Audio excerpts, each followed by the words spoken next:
Oh goodness. I'm sitting back there. It's a Libra dilemma. It's like, where do I start? What do I talk about? Oh God, I don't. Oh, maybe this. Maybe I feel like just schizophrenic at the moment.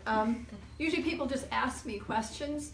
So when she said, "Well, choose some selection of the book to read from," I went through it yesterday. I was like, "Oh, what do I read? No, I can't do that. No.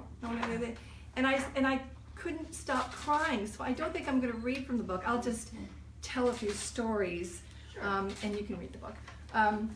And I left the new edition at home. I'm sorry I brought the old one, but nevertheless. The first thing is, why did I write the book? It's a group of writers and motivation. It was a very tumultuous relationship. He was the love of my life. I'm going to go to tears. And part of my therapy was to write notes, and we wrote a lot of letters back and forth. And so I had a kind of a stockpile, more like a full filing cabinet full of these notes and letters. And I would get in conversations with women as we were having problems, and they would say, "Oh God, that's really interesting, you should write about that." I said, "Well, I'm kind of keeping notes." Fast forward the divorce, and I thought, well, okay, I should seek some counseling. And they said, "Oh God, this is really interesting, you should write a book." So I kept the notes, and when he passed away, I got approached by a publisher, and I said, "Oh, now's the time for the book, but what do I put in the book?" Because there were very sensitive subject matters that came up through the divorce, that came out public. Among them was incest. And I'm butt naked in here about myself too, because I was molested by an uncle. And I often wondered what attracted me to somebody who had issues. And Dr. Drew Pinsky is a whole chapter in my book. I wanted to get answers. There was a whole list of things that were like unchecked on my list. And so I thought, okay, I'm going to give him a call and see if he'll give me an interview. So in our conversation, I said, "This is so profound. If you wouldn't mind, I'm going to record this, and I'd like to put this in my book verbatim." So he said, "Send me the thing, I'll see if I approve it," and he did. And he gave me an endorsement to the book for having the courage, I'm missing the balls, to come forward with a lot of this and seek healing. And I did. It was like an epiphany. I got closure. It really kind of just closed the book on everything that was left open and hurtful and just horrible about the relationship. And I'm sure a lot of women who've gone through divorce, you put a lot of energy into that relationship. I was his manager, I was the wife, I was the secretary, I was everything. He was my world. I put everything into this. So when we divorced, I was out of a job, out of a career, out of a home, everything. We went from a 2,200 square foot home into like a 600 square foot apartment in Studio City for 4 years. And I lived around the corner from a best buddy, Ed Begley Jr. And he and his wife were wonderful to me. And they said, "Well, you got to keep busy." I said, "Yeah, but I got to find some work." So you're constantly reinventing yourself. So my mission behind the book was to help other women empower themselves, help reinvent yourself, and by what my journey was, maybe seek an avenue and shed some light on how maybe it could help other people. And especially for those subject matters of coming out of the closet with abuse and sexual abuse and incest. So part of that healing was also coming forward with my jewelry. I had a business card. It was the Flying Goddess Productions. And it was like a female nude torso, but half with the wings. So it was half of a body, very graceful. And when I was going through a horrible day in the divorce in court, I came back sobbing, and I was at my desk, and I thought, okay, get creative, gotta find a way of getting money and earning something, and okay, this would make some jewelry. Okay, let's see what I can do about this. So I took a piece of tracing paper and I traced the etching and I flipped it over, and I realized it formed a heart, and within the heart was the winged goddess. So that was my flying goddess. So I went from half of a goddess to a full goddess. So the symbology behind that, I want to empower on other women, and there's an affirmation with it. So I started selling the jewelry, and I had a collie at the time, Lulu. She was Lassie's daughter, Lassie 8 to be exact. And needless to say, she drew attraction. So people in the industry said, "Oh, why don't we get her on the show?" And so she became actually a regular on Desperate Housewives, the Wisteria Lane collie. And from there it was Ghost Whisperer and other shows and movies and whatnot. And unfortunately, Lulu passed away almost 9 years ago. And she was the light of my life. I dedicated my book to her. And, but she was my rock. She was also my therapy and service dog, because I have severe post-traumatic stress disorder, as you can tell, because I'm just like rattling. And so when she passed away, that was all gone. And again, I was faced with the position of having to reinvent myself, because as an actor, you're not always working.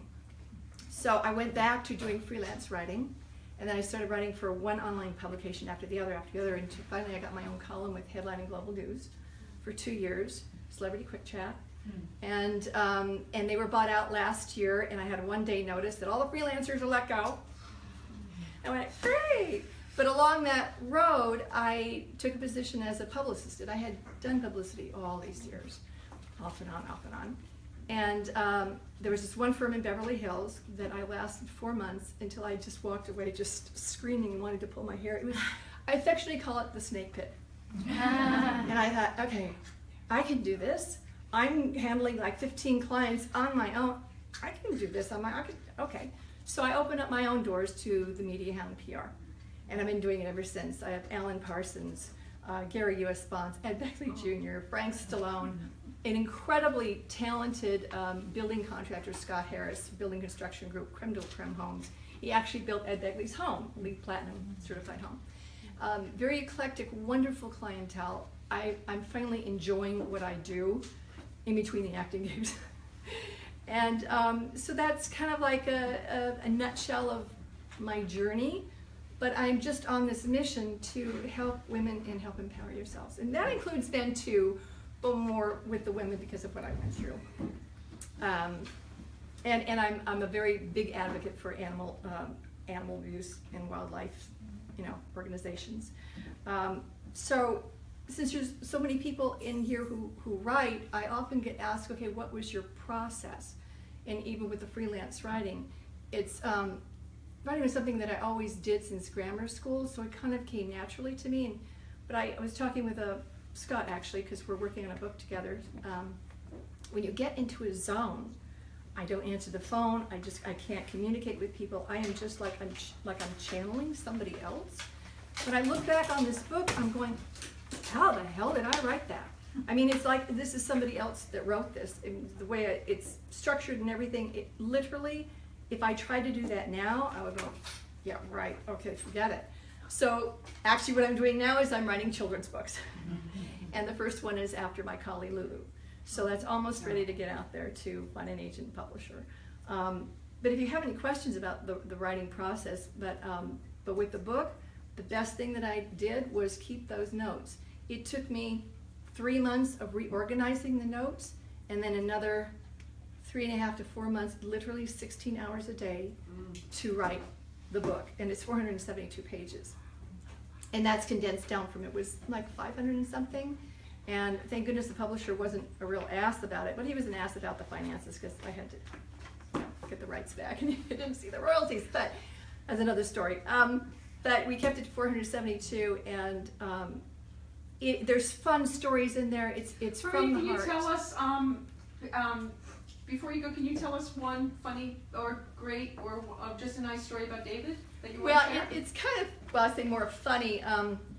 After we separated, he was seeing somebody else that I didn't know it was during the time we were together. And John Edward, the psychic, knew because he put us on the show and he came out with all this stuff. So I knew he had a different cell phone. He was lying about it. And I just confronted him. I said, no, you're lying. I know you have another cell phone. You're using the blah, blah, blah. He goes, well, I only lied for a second. I mean, it's like, that was his mentality. It's like, okay. But no, he was charming. He was brilliant. I just admired the man. He was a composer, writer. I mean, there wasn't anything he couldn't do. And he was a brilliant actor. And, I feel bad in the press. I investigated his death because I didn't believe it was accidental or by himself. So I put that in the book, very intense part of the book. I believe he was murdered. Oh. And I actually, in the film, I'm hoping to bring more of the theories out as to what could possibly happen, because it is really movie material. just an intriguing man. When you walked into a room, I mean, it was just magnetic. And, you know, women, attracted women, and the funny incident, we're out at dinner with my mother, and this woman kneeled down and kissed his ring, and it's like, seriously? And he just kind of like ate it up. So it's like, you kind of get used to that, you know what I mean? It was a trip. It was Mr. Toad's wild ride. Yes. Do you feel that being married to him was very instrumental in your own healing, and that maybe you couldn't have healed in the same way that you did without being in a relationship with exactly who he was, how he was? Excellent question, because I knew about the incest when we got together, but I was hooked into the relationship, and I thought, this is my journey, this is my mission to help him, this is going to help heal myself, and I believe that was the catalyst for me to get help in healing.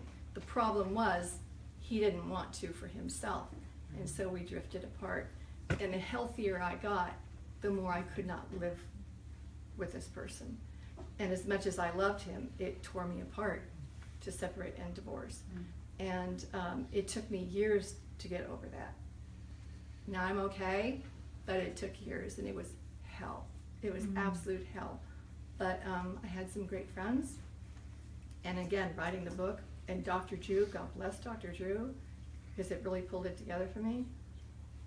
Yeah, I finally did get that healing from it. So the book and him, that was the catalyst for doing that. Yeah. So, thank you. Well, thank you. Everybody.